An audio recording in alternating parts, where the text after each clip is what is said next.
Fahri Hamzah pun menegaskan yang dilakukan Nasdem, Demokrat, dan PKS tidak ada manfaatnya untuk rakyat. Menurutnya harusnya ketiga partai itu menyampaikan gagasannya untuk merubah Indonesia jadi lebih baik. Kenapa belum tentu juga? Ya karena kita nggak ngerti apakah betul nanti Anies akan bisa nyalon. Apakah betul koalisi perubahan ini tidak menjadi koalisi yang berubah ya. Jadi bisa tidak last minute. Kalau tidak berubah lagi artinya tidak last minute. Tapi kalau berubah itu namanya last minute juga.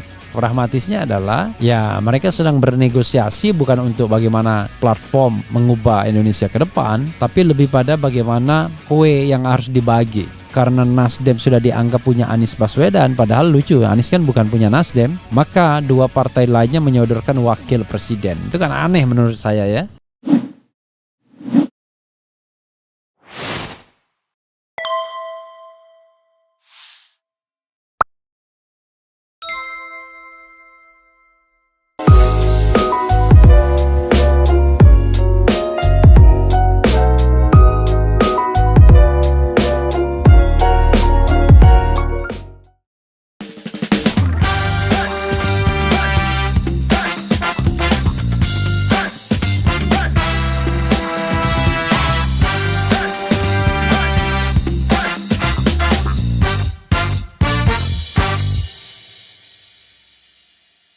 Assalamualaikum warahmatullahi wabarakatuh, Sobat RH sekalian. Jumpa lagi kita di channel yang keren ini, keren cadas ya Sobat semuanya. Sekarang kita akan bahas ya perdebatan antara Andi Malarangeng dengan Fahri Hamzah soal koalisi bohong-bohongan. Fahri Hamzah menuduh bahwa koalisi antara Nasdem, Demokrat, dan PKS itu koalisi bohong-bohongan. Orang bisa aja kumpul-kumpul ngomong apa dan lain sebagainya, nggak jelas katanya. Kalau jelas ya umumkan dong capres cawapresnya, program penyelamatan negerinya apa ya, apa yang mau dilakukan dan lain sebagainya. Jadi ada manfaatnya bagi rakyat Indonesia ya, jangan tidak ada manfaatnya ya, tidak jelas manfaatnya sehingga rakyat merasa tentu tidak terlibat. Nah, itu perspektif dari Fahri Hamzah yang tentu saja dibantah oleh Andi Malarangeng. Apalagi Andi Malarangeng menyinggung-nyinggung bahwa partainya Fahri Hamzah tidak ikut dalam koalisi atau rencana koalisi tersebut. Oke lah, kita akan lihat ya seperti apa perdebatan tersebut dan nanti kita kasih bingkainya ya. Menarik juga, apalagi Andi Malarangeng menyinggung juga presidensial threshold. Itu makin menarik untuk dibahas atau diulas. Oke, coba kita bacakan Sobat Era sekalian ya, pelan-pelan ya. Jakarta, Wakil Ketua Umum Partai Gelora Fahri Hamzah berdebat dengan Sekretaris Majelis Tinggi Partai Demokrat Andi Malarangeng soal koalisi Partai Nasdem, Demokrat, dan PKS. Fahri menuding koalisi Nasdem, Demokrat, dan PKS dianggap bohong-bohongan. Pernyataan Fahri Hamzah ini disampaikan dalam acara Adu Perspektif Detikcom dengan tema "Jadi nggak jadi koalisi pendukung Anies" ya. Debat ini berawal dari pernyataan Andi Malarangeng terkait pihaknya yang terpaksa membangun koalisi lantaran wajib memenuhi presidensial threshold. Kita bahas di sini ya. Kalau presidensial threshold 0%, maka kami semua partai kemungkinan besar akan mengajukan kadernya sendiri atau ketumnya bahkan sebagai calon presiden. Kalau presidensial threshold mestinya 0% dengan situasi pemilu serentak antara pileg dan pilpres, tapi karena tidak, maka kita harus lakukan kompromi. Kami bertiga juga sadar bahwa sendirian nggak mungkin. Kursi kita kurang, begitu juga Nasdem, begitu juga PKS. Bertiga kita bisa mencalonkan dari tiga partai. Kan kita begitu juga PKS bertiga kita bisa mencalonkan, kan dari tiga partai ini hanya bisa satu capres dan satu cawapres, kata Andi Malarangeng dalam acara Adu Perspektif ya, seperti disiarkan di YouTube Detikcom. Andi Malarangeng juga menyebut kondisi serupa dialami koalisi Gerindra dan PKB. Dia menyebut hanya PDIP yang bisa bebas memilih capres dan cawapres untuk 2024. Kalau di PDIP sendirian nggak perlu pakai siapa-siapa, sendirian bisa sendiri. Nah, kami harus bertiga karena itu harus kompromi dalam situasi sekarang ini. Betul juga kata Gus Coy, Effendi Khairi, secara saintifik kita bisa ukur kekuatan masing-masing untuk capres siapa paling layak, dan untuk cawapres metode sama bisa kita lihat cawapres, kemudian kita bisa dapatkan capres dan cawapres yang kuat yang bisa menang, mencalonkan yang nggak bisa menang untuk apa juga ucapnya ya. Oke, kita berhenti sedikit di sini ya, saudara sekalian. Andi Malarangeng mempersoalkan presidensial threshold. Nah, itu juga yang saya sesalkan dengan Partai Demokrat. Kenapa Partai Demokrat ketika berkuasa tidak menghapuskan presidensial threshold? Padahal SBY bisa saja melobi koalisinya untuk hapusnya presidensial threshold. Kenapa? Karena mereka yakin mereka akan bisa menjadi partai yang bisa memenuhi presidensial threshold. Jadi jangan lupa sobat era sekalian, presidensial threshold itu pertama kali di introduksi ya, diperkenalkan dalam Pilpres 2004, Pilpres langsung pertama. Pada waktu itu undang-undang politik ya, undang-undang tentang pemilihan presiden dan wakil presiden, yaitu Undang-Undang Nomor 23 tahun 2003, itu mengatur presidensial threshold itu 15% kursi dan 20% suara. Tapi karena itu adalah pilpres pertama, digunakan pasal peralihan 3% kursi atau 5% suara cukup. Akibatnya, maka semua partai yang ada calon jagoannya itu bisa mengajukan calon presiden. Termasuk Partai Golkar yang mengadakan konvensi dengan pemenangnya Wiranto. Termasuk juga Amin Rais, kemudian termasuk juga SBY tentunya yang cuma 7%. Maka alhasil ada 5 calon presiden dengan pasangannya masing-masing, yaitu SBY JK, kemudian Megawati Hashim Muzadi, kemudian Wiranto Salahuddin Wahid, kemudian 4 Amin Rais dan Siswono Yudhohusodo, dan kelima Hamzahas dan Agum Gumelar. Pada putaran pertama, peringkat pertamanya adalah SBJK dan kedua adalah Mega Hashim. Maka diadakan putaran kedua dan akhirnya dimenangkan SBJK yang bukan incumbent. Jadi sobat era sekalian, itu pertama kali pemilihan presiden. Tapi pada pemilu 2009 dikerjain partai-partai menengah kecil ini oleh partai terbesar yaitu Golkar. Karena Golkar pemenang pemilu 2004 dan PDIP nomor 2 pada waktu itu. Jadi yang terjadi apa? Yang terjadi adalah presidensial threshold mau dibesarkan, tidak 15-20% lagi sebagaimana pasal yang belum diterapkan, tetapi lebih besar dari itu. Bahkan Golkar menyebut angka 30-35% melalui ketua pansus waktu itu Ferry Mursidan Baldan. PDIP diam-diam menyetujui presidensial threshold sampai 20, 30 atau 35% tersebut karena mereka juga diuntungkan sebagai partai besar. Dan pada waktu itu ada semacam main mata ya, kode-kodean antara JK dan Megawati untuk menyingkirkan Demokrat dan SBY. Makanya saya pernah menulis dan SBY pun menang, tapi titik-titik menangis karena diperkirakan dia tidak akan bisa menggalang partai-partai untuk maju. Tetapi yang ternyata apa yang terjadi? Hasil Pilpres 2009 ternyata mengonfirmasikan satu-satunya partai yang bisa maju sendirian tanpa harus ikut berkoalisi adalah Partai Demokrat dengan 26% kursi. Jadi melebihi ambang batas 20%. Megawati kelimpungan sampai hari-hari terakhir karena dia itu tidak bisa memenuhi kursinya, sementara mitra koalisinya sama alotnya yaitu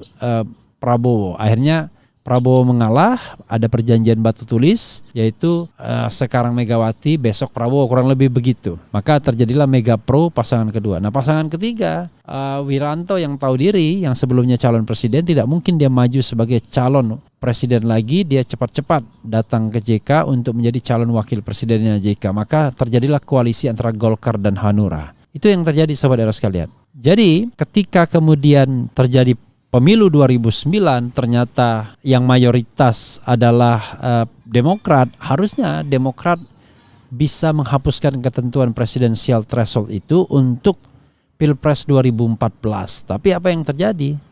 mereka tidak berinisiatif menghapuskan itu karena mereka berpikir mereka akan tetap menjadi partai besar. Itu soalnya. Tapi yang terjadi apa? Demokrat ketika mengadakan konvensi, dia tidak bisa mengajukan calon presiden sendiri walaupun ada 9 orang peserta konvensi, termasuk Dahlan Iskan, Anies Baswedan, kemudian ketua DPD, kemudian ada juga adiknya Gita Wirjawan, kemudian adiknya Ani Yudhoyono, kemudian Dino Patijalal. Jadi mereka-mereka itu kemudian percuma saja, seperti hanya sekedar melakukan kampanye gratis kepada Demokrat, tapi Demokrat sendiri gagal untuk menjadi partai besar kembali. Perolehan suaranya melorot antara lain karena kasus-kasus korupsi, ya. Mereka dalam tanda kutip diembat KPK, dan KPK independen pada waktu itu, ya. Beberapa petinggi Partai Demokrat kena masalah. Andi Malarangeng termasuk di dalamnya, ada Anas Urbaningrum, ada juga Angelina Sondak, sehingga terkenal katakan tidak pada korupsi, kemudian diplesetkan menjadi katakan tidak pada hal korupsi, kira-kira begitu. Nah, itu soalnya ya sobat era sekalian. Jadi kalau sekarang Partai Demokrat menyesalkan presidential threshold, maka kita harus ingatkan pada sejarah bahwa ketika mereka berkuasa dengan kursi terbanyak, dengan aliansi terbesar, mereka tidak hapuskan itu presidential threshold. Itu masalahnya, ya. Oke. Andi Malarangeng lantas menyebut kondisi saat ini lebih baik daripada pemilu 2019. Menurutnya, koalisi saat ini tidak last minute. Namun pernyataan Andi Malarangeng disanggah Fahri Hamzah. Dia menyebut koalisi Nasdem, PKS dan Demokrat juga last minute. Enggak juga ya last minute, karena memang masih jauh ya. Kalau 2019 memang last minute betul. Pertama last minute. Sebenarnya begini, 2019 itu koalisinya tidak last minute dalam pengertian kalau kita kaitkan dengan koalisi pendukung Jokowi. Dari awal koalisi pendukung Jokowi jelas last minute-nya hanya di wakil presidennya. Tapi dulu tidak seribet sekarang, karena sepertinya wakil presiden itu hanya urusan 3 orang saja. Urusan Jokowi, urusan LBP, dan urusan Megawati Soekarno Putri. Kira-kira begitulah. Kenapa kemudian Mahfud bergeser menjadi Maruf Amin, kira-kira urusan 3 orang itu saja, kira-kira begitu. Nah, sobat era sekalian, dan jadi last minute-nya itu pergantian. Tetapi koalisi satunya, koalisi yang last minute, karena mereka bingung. Ada Gerindra, ada PKS, ada Demokrat, dan ada PAN yang tersisa di luar pemerintahan. Mereka hanya bisa bikin satu pasangan. Nah, makanya terakhir kemudian akhirnya Gerindra bisa didukung oleh PKS dan bisa didukung oleh PAN. Tapi Demokrat tidak ikut-ikutan karena lagi-lagi mereka menginginkan AHY yang baru 40 tahun ya untuk menjadi calon wakil presiden mendampingi Prabowo ya. Tetapi kemudian ada Jenderal Kardus dan lain sebagainya, Andi Arief nge-tweet dan lain sebagainya. Maka akhirnya yang dipilih adalah Sandiaga Salahuddin Uno yang juga berasal dari Partai Gerindra. Kok bisa ya? Jadi partai seperti PAN dan PKS itu menyerahkan dua-duanya adalah orang Gerindra menjadi presiden dan wakil presiden. Luar biasa ya. Kalau tidak deployment of money-nya besar ya untuk membantu pemenangan, saya kira barangkali orang akan berpikir. Tapi entah, mungkin ada perhitungan lain, kita tidak tahu. Bahkan ada juga sebenarnya Prabowo konon katanya menawari Anies Baswedan, dan Anies menolak untuk menjadi calon wakil presiden Prabowo pada waktu itu. Saya mengatakan kalau konteksnya pada waktu itu memang orang meyakini bahwa Jokowi bakal menang lagi siapapun lawannya, karena cuma sudah disetting hanya satu calon. Oke, kita teruskan ya. Urusan tidak ada aturan sekarang, justru sekarang ini kalau kita bandingkan yang lalu-lalu itu last minute, yang kemarin aja 5 tahun lalu sudah diseberang, ujar Andi Malarangeng ya. Tapi ini last minute juga, sanggah Fahri Hamzah. Paling tidak kita berusaha, itu jawab Andi Malarangeng ya. Fahri Hamzah lantas menyinggung, ya yang jelas kita tidak bisa tahu apakah bakal last minute apa enggak. Tapi kalau kita katakan bahwa sekarang ini sudah fix, belum tentu juga. Kenapa belum tentu juga? Ya karena kita nggak ngerti apakah betul nanti Anies akan bisa nyalon. Apakah betul koalisi perubahan ini tidak menjadi koalisi yang berubah ya. Jadi bisa tidak last minute. Kalau tidak berubah lagi artinya tidak last minute. Tapi kalau berubah itu namanya last minute juga. Fahri Hamzah lantas menyinggung apa yang diusahakan koalisi perubahan merupakan bohong-bohongan. Andi Malarangeng kembali menegaskan pihaknya berusaha. Tapi ini kan bohong-bohongan, ujar Fahri Hamzah. Kalau menurut Anda bohong-bohongan, menurut kami berusaha keras, jawab Andi Malarangeng. Fahri Hamzah lantas menjelaskan maksud yang dilakukan koalisi perubahan hanya bohong-bohongan. Menurutnya, saat ini belum waktunya untuk berbicara soal capres dan cawapres, sehingga pertemuan yang dilakukan Nasdem, PKS dan Demokrat tidak serius. Oke, katanya last minute. Iya kan? Agak paradoks ini ya. Yang nggak ada. Gimana Anda mau ngumpul-ngumpul terus dianggap itu seolah-olah serius? Kan nggak mungkin itu serius. Nggak adalah, sudahlah. Kita ini semua ini kan bukan orang. Yang memang ini justru saya mau mempersoalkan. Kenapa soal negara kalian nggak bikin serius? Ini kalian lagi ngasal. Jangan sok yakin padahal lagi bingung. Jadwal ini tak bisa memaksa siapapun. Karena ini tidak ada dalam schedule negara. Jadi kita nggak bisa kalau nggak ada schedule negara kita anggap serius. Tegas Fahri Hamzah ya. Yaitu kalau kita menulis omongan lisan ke dalam tulisan. Kadang-kadang nggak nyambung. Tapi secara intinya adalah mengatakan ya kan. Nggak ada schedule-nya kenegaraannya kok bisa dibilang serius gitu. Kecuali ada schedule-nya hari ini Anda harus mencalonkan diri. Nah itu barangkali baru serius. Oke. Andi Malarangeng kembali menjawab pihaknya berusaha. Boleh dong usaha. Bertiga kami berusaha mencari kesepakatan. Boleh dong imbuhnya. Akan tetapi Fahri Hamzah kembali menyangga menurutnya dengan pernyataan itu semua orang bisa berkumpul dan mengaku membahas koalisi. Oh iya. Kalau begitu juga kami juga bisa ngumpul-ngumpul, bisa dalam nerangka koalisi partai lain, tuturnya.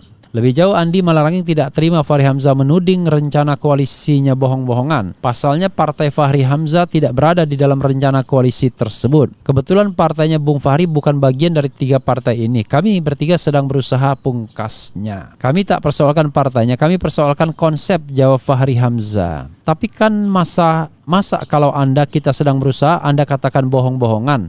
Usaha ini insya Allah mudah-mudahan bisa segera terpenuhi, tutur Andi Malarangeng lagi. Fahri Hamzah pun menegaskan yang dilakukan Nasdem, Demokrat, dan PKS tidak ada manfaatnya untuk rakyat. Menurutnya harusnya ketiga partai itu menyampaikan gagasannya untuk merubah Indonesia jadi lebih baik. Kalau bukan persoalan negara, Pak Andi, saya nggak persoalkan. Karena ini persoalan negara, maka ayo kita persoalkan apa manfaatnya ini buat rakyat. Kan tidak ada manfaatnya buat rakyat, tegas Fahri Hamzah. Loh, kenapa tidak? Kalau kita berhasil wujudkan koalisi ini, namanya tidak ada usaha. Bagaimana mau berhasil? Tanya Andi Malarangeng. Lah iya kan kalau berhasil, bagaimana manfaatnya bagi rakyat? Tadi yang saya katakan, umumkan partaimu, umumkan calonmu, umumkan gagasan calonmu itu tentang apa masalah Republik, bagaimana cara menghadapinya, jawab Fahri Hamzah ya. Luar biasa Fahri Hamzah ini ngejar terus pokoknya. Oke, itu ya tadi. Jadi sobat era sekalian, kata Fahri Hamzah kagak ada manfaatnya, bohong-bohongan aja itu ya. Bagaimana menurut sobat era sekalian? Apakah bohong-bohongan? Apakah ini barang serius sesungguhnya ya? Apakah koalisi perubahan itu koalisi yang serius? Tapi apapun itu ya, memang kita tidak bisa pungkiri ya, memang terasa ada pragmatisnya. Pragmatisnya adalah ya mereka sedang bernegosiasi bukan untuk bagaimana platform mengubah Indonesia ke depan, tapi lebih pada bagaimana kue yang harus dibagi ya. Karena Nasdem sudah dianggap punya Anies Baswedan, padahal lucu, Anies kan bukan punya Nasdem, maka 2 partai lainnya menyodorkan wakil presiden. Itu kan aneh menurut saya ya. Menurut saya aneh karena Anies itu not belongs to Nasdem. Bahkan survei RH Channel mengatakan orang lebih suka memilih PKS sebagai partai pendukung ketimbang Nasdem. Bahkan Nasdem sendiri terancam untuk tidak lolos parliamentary threshold menurut SMRC, walaupun menurut saya itu berlebihan. Jadi sahabat era sekalian, Anies not belongs to Nasdem actually. Karena itu Demokrat dan PKS ya harusnya legowo, harusnya mengatakan bagi kami whoever the vice president become the vice president itu tidak jadi masalah. Bahkan kalau bila perlu mereka mengatakan calon wakil presidennya tidak perlu dari ketiga partai koalisi ini, serahkan kepada Anies Baswedan. Kalau mereka mau dari 3 partai koalisi, monggo. Kalau tidak, tidak. Jadi sekarang ini lucu kan? Seolah-olah Nasdem sudah ada Anies, karena itu vice presidennya harus dari Demokrat atau dari PKS. Dan Nasdem sendiri tidak menyodorkan siapa-siapa lagi. Seolah-olah dia menyodorkan Anies sudah cukup. Padahal Anies itu sekali lagi once again not belongs to Nasdem, tapi harusnya menjadi bagian dari kampanye 3 partai ini. Itu satu ya. Lalu berikutnya lagi adalah soal yang terkait dengan pembicaraan atau perbincangan mereka. Kita nggak ngerti apa yang mereka perbincangkan sesungguhnya. Apa manfaatnya bagi rakyat? Betul juga Fahri Hamzah. Apa manfaatnya bagi rakyat perbincangan tersebut? Karena kalau seandainya soal mengajukan Anies Baswedan dianggap baik bagi rakyat, itu sudah selesai harusnya. Tapi justru ini kan sepertinya malah digantung-gantung, kira-kira begitu. Harusnya kalau kita mau stepnya adalah yakin nggak dengan Anies Baswedan? Kalau yakin, sudah bahwa Demokrat, PKS, Nasdem sepakat untuk mengajukan Anies Baswedan. Selesai, kan begitu? Maka semuanya selesai, artinya Anies akan menjadi calon presiden dari 3 partai ini. Nah, lainnya Vice Presiden, Menteri Kabinet, soal visi dan misi, itu baru kemudian dibahas kemudian. Kalau tidak yakin dari awal ya susah. Karena apa? Kalau tidak Anies maka koalisi ini pasti bubar. Itu masalahnya, ya kan? Koalisi ini pasti bubar.